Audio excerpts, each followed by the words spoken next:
سبحان ربك رب العزة عما يصفون وسلام على المرسلين والحمد لله رب العالمين. اللهم صل على سيدنا محمد وعلى آل سيدنا محمد وبارك وسلم. اللهم صل على سيدنا محمد سيدنا محمد وبارك وسلم. اللهم صل على سيدنا محمد وعلى آل سيدنا محمد وبارك وسلم.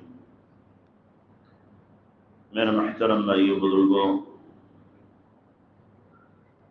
ربیع الاول کی آج 6 تاریخ ہو گئی ہے۔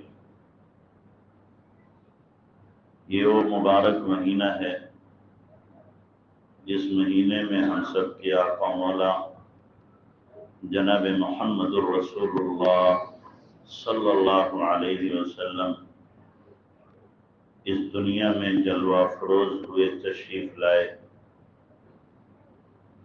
اس مہینے کی 8، 9 یا 11، 12 علی اختلاف الاقوال آپ صلی اللہ علیہ وسلم کی تاریخ ولادت ہے۔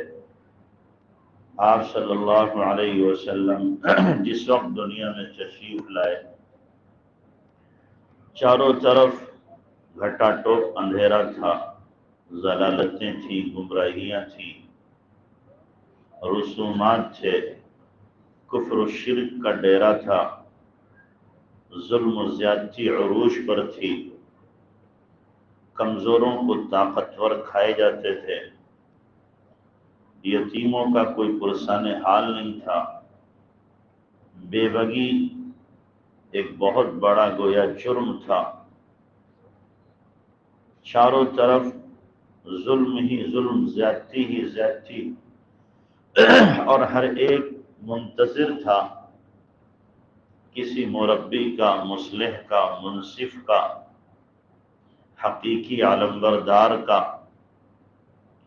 قائد اور رہنما کا، جو انسانیت کو ان تاریکیوں سے، گمراہیوں سے، ظلم و زیادتی سے نکال کر انصاف پر لائے، اجالے میں لائے، گمراہی سے نکال کر ہدایت پر لائے۔ ہر ایک کو اس کا انتظار تھا۔ یہ زمین خشک ہو چکی تھی، دوبارہ اس کو بہار کا انتظار تھا۔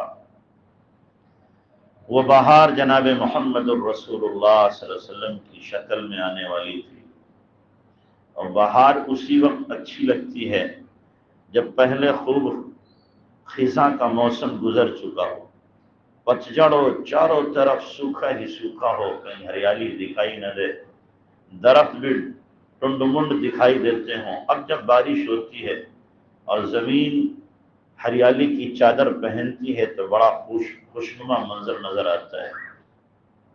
یہی حال اس وقت انسانیت کا تھا۔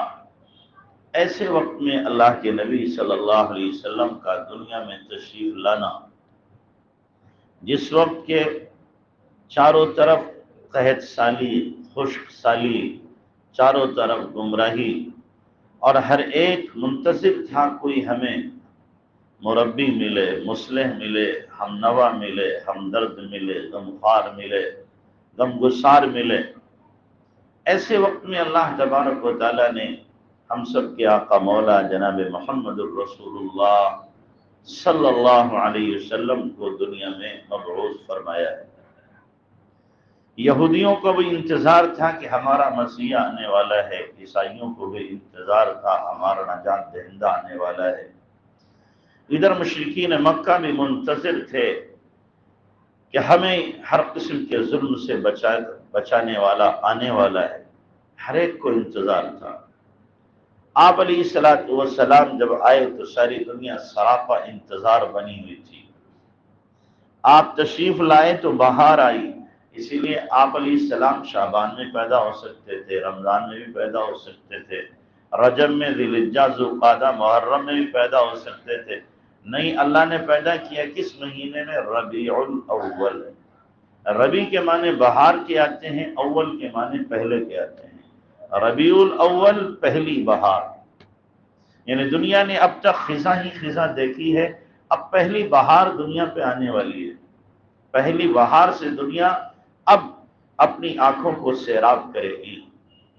تو اللہ کے نبی صلی اللہ علیہ وسلم جب تشریف لائے ہیں تو شرک اسی وقت سے مٹنا شروع ہو گیا۔ ایران جو کسرا کا دارالحکومت ہے، اس ایران کے اندر 1000 سال سے آگ جل رہی تھی، وہ آگ بجھ گئی آپ کے پیدا ہوتے ہی۔ 12 کنگورے شاہی محل کے خود بخود گر گئے، اشارہ تھا کہ 12 بادشاہ اب تمہارے ختم ہوں گے اور اس کے بعد اسلامی حکومت یہاں پہ آئے گی۔ باقاعدہ بتوں سے آواز آنے لگی ہمارا زمانہ ختم ہو گیا، اب ایک اللہ وحدہ لا شریک کی عبادت کا زمانہ آ گیا۔ اجنہ نے باقاعدہ خوشیاں منائی، جناتوں نے، کہ اب دیکھو ہماری سرکشی ختم ہونے والی ہے، نبی رحمت محمد صلی اللہ علیہ وسلم تشریف لانے والے ہیں۔ تو آپ صلی اللہ علیہ وسلم تشریف لائے اس شان کے ساتھ کہ والد آپ کے دنیا سے جا چکے ہیں۔ ماں کے پیٹ میں آپ جب آئے ہیں کچھ ہی دنوں کے بعد باپ نے سفر کیا، عبداللہ نے، اور ملک شام کے سفر سے واپس ہوتے ہوئے مدینہ منورہ پہنچے اپنی ننیھال میں اور سسرال میں۔ ننیھال بھی ہے، سسرال بھی ہے، وہیں پر آپ کا انتقال ہو جاتا ہے۔ گھر پہنچنا نصیب نہیں ہوتا، نہ اس چاند جیسے بیٹے کو دیکھنا نصیب ہوتا ہے جو ابھی چند مہینوں کے بعد اس دنیا میں روشنی پھیلانے والا ہے۔ آمنہ کو انتظار ہے میرے شوہر آئیں گے، خوشیاں منائیں گے، لیکن وہ انتظار یوں ہی انتظار رہ گیا، شوہر کا چہرہ دوبارہ دیکھنا ان کو نصیب نہیں ہوا۔ آمنہ کی عمر اس وقت 17 سال ہے، عبداللہ کی عمر 24 سال ہے۔ 17 سال میں جس بچی کو بیوگی کا داغ لگا ہو، جو بیوہ ہوئی، اس کے دل کے اوپر کیا گزرے گی؟ اس عورت ہی سے، بچی سے آپ جا کے پوچھیں جو 17 سال کی عمر میں بیوہ ہوئی ہو، یا ان ماں باپ سے جا کر پوچھیں جن کی بیٹی 17 سال کی عمر میں بیوہ ہوئی ہو، کیسا ان کے زخم لگتا ہے اور کیسا دکھ ہوتا ہے۔ تو آپ کے والد دنیا میں آپ کے تشریف لانے سے پہلے ہی گزر گئے۔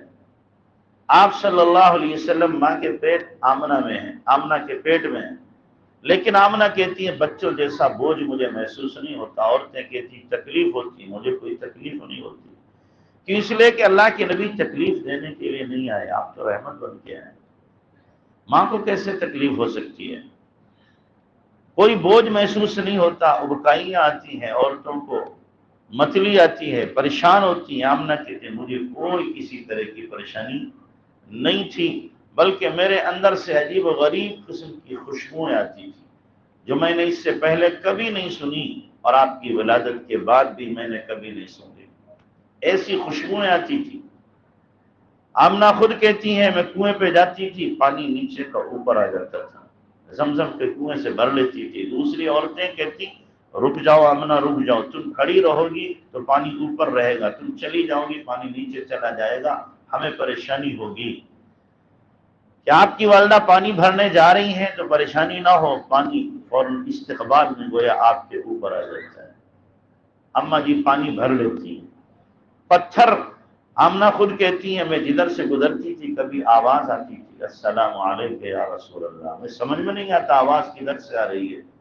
وہ ماں کے پیٹ میں جو بچہ ہے اس کو سلام کر رہے ہیں پتھر اور درخت، ماں کے پیٹ میں رہتے ہوئے یہ حال ہے۔ ایک مرتبہ ابو طالب نے، عبد المطلب نے کہا جو دادا تھے، بیٹی آمنہ کیا بتاؤں، لوگ مجھ سے شکایت کرتے ہیں تمہاری بہو خوشبو لگاتی ہے، حالانکہ بیوہ ہو چکی ہے، اسے بچنا چاہیے، وہ تو عدت میں ہے۔ تو آمنہ نے سر جھکایا اور کہا ابا جی بات دراصل یہ ہے میں کوئی خوشبو نہیں لگاتی، یہ جو آپ کا آنے والا مہمان ہے اس کی برکت ہے، اس کی برکت ہے۔ آنے سے پہلے ہی جو خوشبوئیں پھیلا رہا ہو تو آنے کے بعد دنیا کو کتنا معطر کرے گا۔ کتنا خوشبودار کرے گا آنے کے بعد میں۔ تو اللہ کے نبی صلی اللہ علیہ وسلم صبح صادق کے وقت میں 12 ربیع الاول یا 8 ربیع الاول یا 9 ربیع الاول کو صبح صادق کے وقت میں تشریف لاتے ہیں۔ جیسے رات جب چلی جانے کو ہوتی ہے اور روشنی پھیلنا شروع ہوتی ہے، دن کا اجالا شروع ہوتا ہے، اس وقت میں اللہ کے نبی تشریف لاتے ہیں کہ اب تاریکیاں جا رہی ہیں، اجالا آ رہا ہے، تاریکیاں ختم ہو رہی ہیں، اب صبح کی پو پھٹ رہی ہے، صبح 9 سب کو کیا ہے نصیب ہو جائے گی۔ اس وقت میں آپ تشریف لاتے ہیں۔ آمنہ کہتی ہیں عورتوں کو زچگی کے وقت میں تکلیف ہوتی ہے، مجھے کوئی تکلیف نہیں، آرام سے ولادت ہوئی، شفا آپ کی دایا ہے۔ نام دایا کا کیا ہے؟ شفا ہے۔ اللہ نے بھی کیا چھانٹ چھانٹ کے نام رکھے۔ اماں کا نام کیا رکھا؟ آمنہ، امن دینے والی۔ دایا کا نام رکھا شفا، شفا دینے والی۔ دودھ پلانے والی جو ہیں ان کا نام کیا ہے؟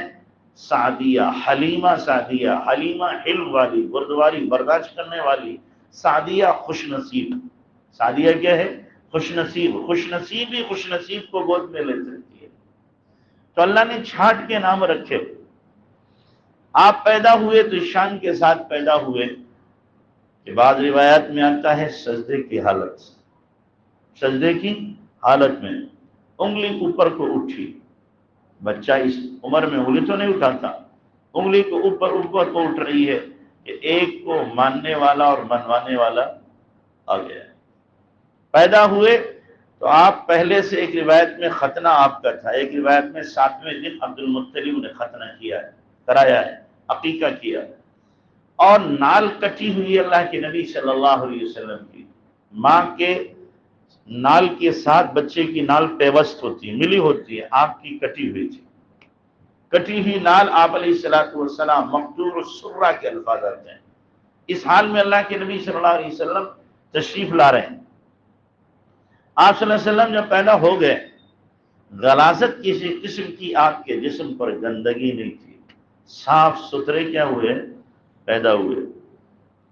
اور پیدا ہونے کے بعد میں عربوں کا دستور تھا کہ جب بچہ پیدا ہوتا تھا تو اس کے اوپر ڈیگچی رکھ دیتے تھے، ڈیگچی رکھتے تھے کہ اس کو کوئی بھوت پریت نہ لگ جائے، کسی کی نظر نہ لگ جائے، کوئی ہوائی اثر نہ ہو جائے۔ آپ کی زبان میں جیسے آج کل بچہ پیدا ہوتا ہے تو عورتیں چھری رکھ دیتی ہیں، چھریاں رکھتی ہیں نا، چھری رکھ دیں گی سرہانے ماں کے، کچھ اور رکھ دیں گی۔ یہ سب کیا ہے؟ یہ سب کے سب رسومات، بدعات، خرافات، واہیات اور بدعقیدگی ہے ساری کی ساری۔ اس کا کوئی تعلق دین سے نہیں ہے، اس کا تعلق کیا ہے؟ عقیدے کے بگاڑ اور خرابی سے۔ تو اللہ کے نبی کے اوپر ڈیگچی رکھی گئی بڑی سی، جیسے ہی ڈیگچی رکھی گئی کڑاہ سے اس میں کئی ٹکڑے ہو گئے، کئی ٹکڑے ہو گئے۔ یہ بتانے کے لیے رسموں کو ختم کرنے والا آیا ہے، تم اس کے ذریعے سے رسموں کو زندہ کرنا چاہتے ہو۔ یہ وہ ذات ہے جس کے ذریعے سے رسمیں کیا ہوں گی؟ ختم ہوں گی۔ نبی تو رسم ختم کرنے آئے ہیں اور ہم رسموں کو زندہ کرتے ہیں۔ ہمارے یہاں بچہ پیدا ہوتا عقیقہ نہیں ہوگا، چھٹی ہوگی۔ کیا ہوگی؟ چھٹی ہوتی ہے، چھٹی، اور چھٹی میں بہت کچھ لین دین ہوتا ہے۔ ننیحال سے بچے کے لیے بہت کچھ آتا ہے۔ یہ ہندوؤں کی رسم ہے، یاد رکھنا، چھٹی ہندوؤں کی رسم ہے، اور اگر اس رسم پر کوئی عقیدہ رکھتا ہے تو ایمان خطرے میں آ جاتا ہے۔ ہمارے دین نے ہمیں عقیقہ دیا ہے، چھٹی نہیں دی ہے کہ لڑکی چھٹی نہانے جا رہی ہے، چلا نہانے جا رہی ہے۔ کیا واہیات قسم! کیا ہم محتاج ہیں کسی عمل میں کسی غیر کے؟ ہندوؤں کے، عیسائیوں کے ہمیں دے دو، ہمارے پاس طریقہ نہیں۔ ہمارے نبی نے تو پیدا ہونے سے لے کر قبر میں جانے تک ایک ایک بات کو ہمارے لیے جب واضح کر دیا ہے، ہم دوسروں کے سامنے بھیک کا پیالہ لے کے کیوں جاتے ہیں کہ ہم دوسروں کا طریقہ؟ ہمیں تو چاہیے تھا ہم دوسروں کو اپنا طریقہ بتاتے کہ دیکھو زندگی گزارنے کا کتنا خوبصورت طریقہ اللہ نے ہمیں دیا، اس کو تم اپنا لو۔ ہم دوسروں کے بھکاری بن گئے، ان سے جا کر کے مانگنے لگے۔ اس لیے چھٹی وغیرہ کرنا یہ سراسر کیا ہے؟ رسم ہے ہندوانہ، اس کا دین سے، شریعت سے، سنت سے کوئی تعلق نہیں۔ چھٹی کے بدلے میں آپ عقیقہ کرو، اور عقیقہ کرنا کوئی مہنگا نہیں ہے، جتنا چھٹی میں خرچ کرتے ہو اتنی خرچ ہوگا، اس سے زیادہ نہیں ہوگا۔ ہاں نام نہیں ہوگا کہ جناب انہوں نے چھٹی نہیں کی، نام نہیں ہوگا۔ بیٹی ہوئی ہے تو ایک بکرا ذبح کر دو، بکری ذبح کر دو، بیٹا ہوا ہے اگر اللہ نے گنجائش دی ہے تو 2 بکری یا 2 بکرے، گنجائش نہیں ہے تو ایک ہی ذبح کر دو، ایک سے بھی عقیقہ ہو جائے گا۔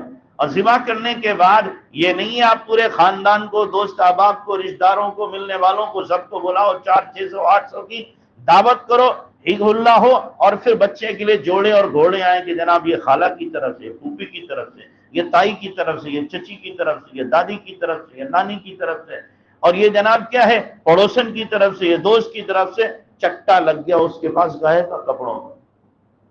اس لیے عقیقہ کیا جا رہا ہے کہ ہم دوسروں کے کپڑے میں، گنجائش نہیں ہے، آپ عقیقہ کرو، 3 حصے گوشت کے کرو جیسے قربانی میں کرتے، ایک حصہ فقیروں کو دے دو، ایک حصہ رشتہ داروں میں تقسیم کر دو، ایک حصہ خود کھا لو۔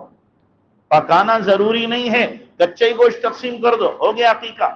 اصل عقیقے میں خون بہانا ہے، اور عقیقہ کرنے کی وجہ سے بچہ بہت ساری بیماریوں سے محفوظ ہو جاتا ہے، بہت سی بیماریوں سے بچ جاتا ہے۔ تو ہم عقیقہ تو کرتے نہیں، چھٹی کے کیا ہے پیچھے پڑ جاتے ہیں۔ اور ایسے ہی ایک رسم اور کرتے ہیں، کیا بچہ پیدا ہو گیا، اب ننیال کی طرف سے چھوچک جائے گی، کیا جائے گی؟ ہاں چھوچک جائے گی، چھوچک۔ اور چھوچک میں ماشاءاللہ سبھی کچھ چلتا ہے۔ یہ کہاں سے آ گئی چھوچک؟ یہ چھوچک کہاں؟ یہ اصل میں لڑکے والوں نے لڑکی والوں سے وصول کرنے کا نیا ڈرامہ نکالا ہے کہ ہم نے جہیز تو لیا ہی تھا اور سامان لیا تھا، لہذا نئے نئے نکالتے ہو رواج اور رسومات، تاکہ لڑکی والوں کو جتنا چوس سکتے ہو چوس لو، لے لو ان سے۔ بے غیرت ہیں وہ جو اس قسم کی نیت رکھتے ہیں، بے حیا قسم کے لوگ ہیں۔ شادیاں ہوتی ہیں کہ پہلی عید آئی ہے لہذا لڑکی کیا ہے ودائی کرانے جائے گی۔ ابھی 4 دن پہلے میں گاؤں میں گیا تھا، اور بتا پہلی ودائی پر وہ کہنے لگی تقریباً 40,000 روپیہ خرچ ہوگا۔ گنجائش نہیں تھی، لیکن بار بار لڑکے والوں کی طرف سے تقاضا ہو رہا ہے پہلی ودائی کراؤ، پہلی ودائی کراؤ، اور پہلی ودائی میں کیا ہوا کہ 40,000 روپیہ خرچ ہوگا۔ کتنے مٹھوس قسم کے لوگ ہیں، بے غیرت قسم کے لوگ ہیں یہ لڑکے والے۔ سوچتے نہیں کسی غریب پر ظلم کرنے کے لیے اس کے اوپر دباؤ ڈال کر کے اس سے وصول کرتے ہیں۔ جو مال کسی سے دباؤ بنا کر لیا جائے وہ حرام ہے، حرام ہے۔ اللہ کے نبی صلی اللہ علیہ وسلم نے فرمایا لا یحل لامرئ، کسی بھی انسان کے لیے حلال نہیں ہے، جائز نہیں ہے کہ کسی دوسرے کا مال لے، الا بطیب نفسہ، ہاں اگر خوش دلی سے دے رہا ہے اور شریعت نے اس کی اجازت دی ہے تب تو ٹھیک ہے۔ دباؤ ڈال کر، پریشر ڈال کر کے مال لینا قطعاً حرام ہے۔ ہم سمجھ رہے ہیں ہم لڑکے والے وصول کر لے، یہ حرام کھا رہے ہیں، یاد رکھنا جو دباؤ دے کر کے لیا ہے یہ حرام لیا ہے۔ جیسے کہ آپ کیا کریں، ڈاکہ ڈال کے، چوری کر کے، غبن کر کے، دھوکہ اور خیانت کے ذریعے سے مال لیتے ہیں، اسی طریقے سے لڑکی والے پر کسی طرح کا دباؤ ڈالنا، چاہے چھوچک کی شکل میں ہو، چاہے عید کی شکل میں ہو، یا جہیز کی شکل میں ہو، یا کسی اور شکل میں ہو، یہ بھی حرام ہے۔ تو چھوچک بنائی جاتی ہے۔ اور اب اس مراد آباد کے علاقے میں ایک اور رسم چلی ہے، باری کی۔ باری مطلب ہوتا ہے بچہ پیدا ہوا، پیدا ہونے کے بعد میں وہ باہر نہیں نکلے گا، 5-6 دن کے بعد میں لڑکے کا، بچے کا چچا اسے باہر لے کے آئے گا، چاند کی طرف دکھائے گا، اور چچا کو حسب حیثیت یا تو موٹر سائیکل ملے گی یا اس سے کم و بیش پیسے ملیں گے۔ یہ نئی رسم شروع ہوئی ہے، یہ مجھے بھی نہیں پتا تھی، رات ہی پتا چلی مجھے، رات ہی مجھے بھی معلوم ہوئی، اور خوب چل رہی ہے رسم۔ کتنا اپنے آپ کو رسموں میں جکڑو گے، کتنی پابندیاں کرو گے؟ یاد رکھنا اگر رسومات کی پابندی کی، جینا دوبھر ہو جائے گا، مشکل ہو جائے گا جینا، مصیبت سمجھو گے اپنی زندگی کو۔ اس لیے سنت شریعت پر آؤ تو جینا آسان ہے، سنت شریعت کے خلاف جاؤ گے تو یاد رکھنا جینا کیا ہے؟ آفت اور مصیبت اور بلا بن جائے گا، آدمی سوچے گا کس جنجال میں پھنس گیا۔ تو اللہ کے نبی صلی اللہ علیہ وسلم تو آئے تھے کس لیے؟ رسومات کو مٹانے کے لیے، ختم کرنے کے لیے۔ پیدا ہوتے ہی رسم کو ختم کیا، اور ہم ہیں رسومات کو کیا ہے؟ بڑھاوا دے رہے ہیں، اور سمجھتے ہیں کہ جناب اگر یہ نہیں کریں گے تو لوگ کیا کہیں گے۔ سب سے بڑا مسئلہ ہوتا ہے، ہم اگر یہ نہ کہیں گے تو لوگ کیا کریں گے؟ لوگ کیا کریں گے؟ خصی کر دیں گے، گولی مار دیں گے، نکال دیں گے ہمارے گھروں سے، کیا کر لیں گے ہمارا اگر ہم نہیں کریں گے۔ جو کہتا ہے اس کے منہ پر کہو تو شریعت میں دکھا دے، قرآن میں دکھا دے ظالم۔ ہم مسلمان ہیں، ہمارے نبی نے اور ہمارے قرآن و حدیث نے جو کام اس کے مطابق چلیں۔ ہم یہاں پر آ کر کے نامرد بن جاتے ہیں، اور عورتیں جو گھر میں کہتی ہیں وہ کرنے والے ہو جاتے ہیں۔ میرے بیوی نہیں مان رہی ہے، بیٹی نہیں مان رہی ہے، گھر کی عورتیں نہیں مان رہی، تو خود عورت بن گیا ہے کہ ان کی باتیں مان رہا ہے۔ جب مرد ہے تو مرد بن کے رہے یہاں پر کہ نہیں، میرے گھر میں سنت و شریعت کے خلاف کوئی کام نہیں کیا جائے، چاہے تم راضی رہو چاہے ناراض رہو۔ ناراض ہوتی آج ہی بستر باندھو، چلی جاؤ اپنے باپ کے گھر۔ میرے گھر میں اگر رہنا ہے تو سنت اور شریعت کے مطابق رہنا پڑے گا۔ جب ہم یہ جذبہ اپنے اندر پیدا کریں گے اور یہ حوصلہ اپنے اندر رکھیں گے، تب کنٹرول کریں گے ہم رسومات پر، رواج پر، ورنہ ان رسومات پر کنٹرول ہونے والا نہیں ہے۔ رسومات روزانہ بڑھتی رہیں گی، بڑھتی رہیں گی، بڑھتی رہیں گی۔ اس لیے میرے بھائیو رسومات کو چھوڑو۔ 12 ربیع الاول آتا ہے، کیا کیا رسومات ہوتی ہیں کہ اس دن بریانی ہی بننا ہے۔ کیوں بریانی بنے گی؟ اللہ کے نبی نے حکم دیا بریانی بنانے کا، صحابہ نے حکم دیا بریانی بنانے کا، آج ہی بریانی بناؤ، یہ بریانی ہی بنے گی۔ کیوں بریانی بنے گی؟ اس دن دال نہیں بن سکتی ہے اور کوئی پکوان نہیں بن سکتا ہے، بریانی ہی بنے گی۔ سنت ہو گئی کیا یہ واجب ہو گئی بریانی کہ بریانی ہی بناؤ، اسی کے پابند ہو جاؤ۔ یہ کیا ہے کہ شریعت نے ہمیں حکم دیا، اس کا شریعت نے حکم دیا ہے۔ سوچو ذرا، غور کرو، ہم اپنے آپ کو اتنا پابند کیوں کر رہے ہیں آخر؟ نبی سے محبت کا دعویٰ کر لیں اور صرف ایک جھنڈا ہرا لگا لیں کہ جی ہو گئی محبت۔ گھروں پر ایک جھنڈا ہرا کیا ہے، جھنڈی لگ گئی کہ جی آ جائیں گے جبرائیل امین، اسی کے اوپر ڈیرا ڈالیں جا کے، جھنڈا لگا لیا اس پر۔ یہ محبت کا اظہار ہو گیا خالی جھنڈے میں؟ خود تو سارا شریعت کے خلاف زندگی گزار رہا ہے، نہ لباس شریعت کے مطابق، نہ چہرہ شریعت کے مطابق، نہ سر شریعت کے مطابق، نہ گھرانہ شریعت کے مطابق۔ گھر کی عورتیں بے پردہ گھوم رہی ہیں، جھنڈا لگا کے یہ سنت، یہ نبی سے محبت کا دعویٰ کر رہا ہے۔ پہلے اپنے گھر میں دین کو داخل کر لے، اس کے بعد اظہار کر۔ اپنے گھر میں دین کو داخل کرو کہ میرے گھر میں شریعت زندہ ہے کہ نہیں ہے، میری زندگی میں نبی کی سنت زندہ ہے کہ نہیں ہے۔ نبی سے محبت ہے تو اپنی زندگی میں پہلے نبی کی سنت کو لاؤ، اس کے بعد کہا جائے گا نبی سے محبت۔ سراسر زندگی خلاف نبی کی سنت کے، اور صرف ایک محبت کا دعویٰ، یہ ہم نے کیا کیا ہے؟ بریانی پکا لی ہے۔ محبت کا دعویٰ ہم نے جھنڈی لگا لی ہے۔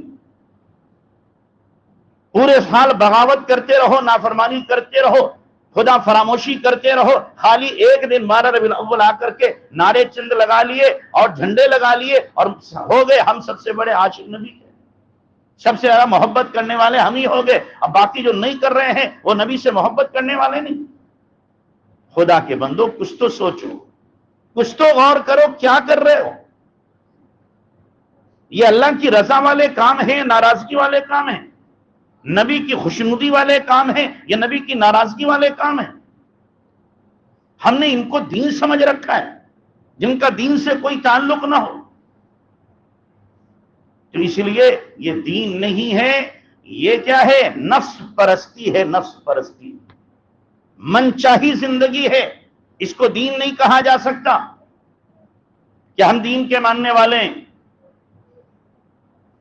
نبی کا 12 ربیع الاول میں پیدا ہونا مشکوک ہے، وفات یقینی ہے۔ وفات کیا ہے؟ یقینی ہے۔ 12 ربیع الاول میں پیدا ہوئے یہ یقینی نہیں ہے، اس میں اقوال ہیں، 8 کے بھی، 9 کے بھی، 11 کے بھی، 12 کے بھی، لیکن 12 ربیع الاول وفات اللہ کے نبی نے پردہ فرمایا، یہ بالکل 100% ہے کہ 12 ربیع الاول ہی کا آپ کا انتقال ہوا۔ تو خوشی کس دن منائی جا رہی؟ جو یقینی دن ہے آپ کی وفات کا، اس دن خوشی منائی جاتی ہے۔ اگر 12 ربیع الاول ہی مان لو آپ علیہ الصلوۃ والسلام کی وفات کا دن اور آپ کی پیدائش کا دن، اللہ نے دونوں ایک ساتھ کیوں رکھ دیے؟ دونوں ایک ساتھ کیوں رکھے؟ کہ اگر تم نبی کی ولادت کی خوشی میں آپے سے باہر ہو رہے ہو تو اسی دن نبی کا دنیا سے وصال ہوا ہے، غم کو بھی یاد کر لینا، تاکہ کیا ہے، بیلنس برابر رہے، خوشی میں آپے سے باہر نہ ہو جاؤ اور غم میں کہیں ٹوٹ کے چور نہ ہو جاؤ، دونوں کا بیلنس برابر رہے۔ لیکن خوشی میں اتنے آپے سے باہر ہوتے ہیں، اتنے آپے سے باہر ہوتے ہیں، کئی ٹائم کی نمازی گوا دیتے ہیں کہ جلوس نکل رہا ہے لہذا اب نماز بھی معاف ہو گئی، نمازیں بھی غائب ہو گئی، اس کی ضرورت نہیں ہے۔ اور پھر جلوس نکلتے وقت میں کتنا ہنگامہ ہوتا ہے، کتنے لوگوں کو پریشانی ہوتی ہے۔ ہم کہتے ہیں غیروں نے جلوس نکالے ہیں، ہم بھی جلوس نکالیں گے، ہم ان کا طریقہ اپنائیں گے، انہیں ہمارا طریقہ اپنانا چاہیے تھا یا ہم ان کا طریقہ اپنائیں گے؟ اور جب جلوس نکلتے ہیں آپ ہم سے زیادہ جانتے ہیں، ہم نے تو سنا ہے، دیکھا نہیں ہے۔ جنہوں نے دیکھا انہوں نے ہمیں بتایا ہے کہ جلوس نکلتے ہیں تو چھجوں پہ لڑکیاں کھڑی رہتی ہیں اور ادھر سے کیا ہے، بسکٹ کے پیکٹ مارے جا رہے ہیں، چاکلیٹ پھینکے جا رہے ہیں، وہ کیچ کر رہی ہیں، دیدہ بازی ہو رہی ہے۔ یہ 12 ربیع الاول میں نبی کی محبت میں کیا ہے، عیاشیوں کے نظارے کیے جا رہے ہیں، دیدہ بازی کی جا رہی ہے، بدنگاہی کی جا رہی ہے، نبی صلی اللہ علیہ وسلم سے محبت کا اظہار ہو رہا ہے، یہ نبی صلی اللہ علیہ وسلم کے فرمودات کے خلاف شیطان کو خوش کیا جا رہا ہے، شیطان کو راضی کیا جا رہا ہے۔ اس جلوس پر اللہ کی رحمت آئے گی، بولو اللہ کی پکڑ آئے گی۔ چلو جلوس نکالنا تھا، خاموشی کے ساتھ آپ درود پڑھتے ہوئے ذکر کرتے ہوئے نکل جاتے۔ اگر مان لو 1% جائز تھا تو یوں نکلتے، ہنگامہ نہ ہوتا، ہماری ذات سے کسی کو تکلیف نہ ہوتی، ٹریفک والوں کو، نکلنے والوں کو پریشانی نہ ہوتی، 1% اس کے جواز کا راستہ نکل سکتا تھا، لیکن ہماری وجہ سے کتنے بیمار پریشان، کتنے بچے پریشان، کتنی دیدہ بازیاں ہو رہی ہیں، کتنی نظریں ملائی جا رہی ہیں، اور اسی طریقے سے اس میں ساتھ ساتھ کیا ہے، ڈی جے بج رہے ہیں، شور ہو رہا ہے۔ آپ اندازہ لگاؤ، نبی کا نام تبلے کی تھاپ پر لیا جائے گا، نبی کا نام سارنگی پہ لیا جائے گا، وہ مبارک نام جس کو فرشتے لیتے ہوئے بھی ہچکچاتے ہوں، وہ مبارک نام جو اللہ تبارک و تعالیٰ بھی کہیں بھی محمد نہ کہہ رہا ہو، ہر جگہ جہاں پر محمد کہا تو رسالت کے ساتھ اللہ نے اس کا تذکرہ کیا، صرف محمد کہیں بھی نہیں کہا، اللہ نے صرف محمد کہیں نہیں کہا، جہاں محمد کہا وہاں رسول اللہ کہا۔ اس نام کو سارنگی پر، گانوں کے لہجے میں اور تبلے کی تھاپ پر، ڈی جے پر اس نام کو لیا جائے، خدا کے واسطے کچھ تو حیا کرو، کچھ تو شرم کرو، کچھ تو غیرت کرو۔ کسی شاعر نے تو یہاں تک کہا تھا، 1000 بار بشو یم دہن ز مشک و گلاب، ہنوز نام تو گفتن کمال بے ادبیست، کہ اگر 1000 مرتبہ میں اپنے منہ کو مشک سے، غلاب سے، عنبر سے، کستوری سے دھو لوں، پھر بھی آپ کا نام لینا بے ادبی ہے، پھر بھی نام لینا آپ کا کیا ہے، بے ادبی ہے۔ اور ہم کیا کریں، اس گندی زبان کے ساتھ میں نام لے رہے ہیں، اور پھر لے کیسے رہے ہیں؟ گانے کی لے کے اوپر، سارنگی کے اوپر، ڈیجوں میں۔ اللہ کے لیے اس نام کی توہین نہ کرو، توہین نہ کرو۔ اللہ نے اس نام کو بہت مبارک بنایا ہے۔ وَرَفَعْنَا لَكَ ذِكْرَكَ، قرآن میں اللہ نے کہا ہے ہم نے آپ کے ذکر کو بلند کیا ہے، اور ہم کیا کر رہے ہیں؟ آپ کا نام اس چیز پر لے رہے ہیں، نبی نے کہا جس کو توڑنے کے لیے مجھے بھیجا گیا ہے۔ آپ نے فرمایا گانے باجے کی جتنی چیزیں ہیں اللہ نے مجھے ان کو توڑنے کے لیے بھیجا ہے، اور نبی کا امتی وہی پر نبی کا نام لیتا ہے۔ خدا را کچھ تو غور کرو، کچھ تو سوچو کیا کر رہے ہو، اور قدم کہاں پڑ رہا ہے ہمارا۔